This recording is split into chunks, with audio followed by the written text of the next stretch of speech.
Hi guys, welcome back to my channel. Today I'm going to show you how you can see or how you can overview the type of heroes you had in Dragonheir Silent Gods. So I made this video is for beginner or new into this game. Let's get started by tapping the heroes icon at the top of your screen. And for example, this is all my heroes that I had from the event or from the summon. And I've got the epic one and the rare, some of rare and some of common.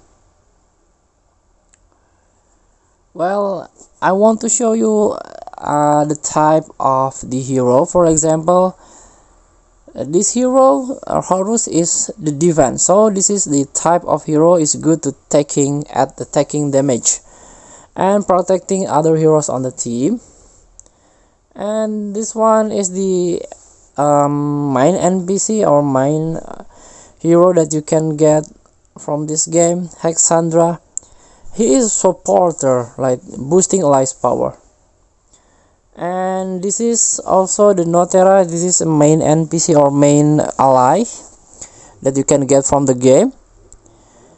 This type of hero is the poison, so it's good inflicting poison. Enemies inflicting with poison will lose their HP continuously.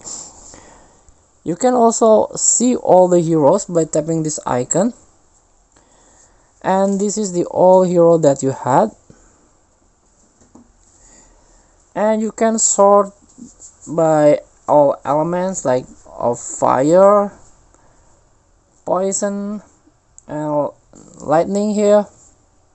And also you can sort by type of defense, supporter maybe, and some of rally. There are a lot of type you can get from later from this game by summon or by the event. So thank you for watching. Don't forget to comment, like and subscribe, and also click thanks button below. Enjoy the game.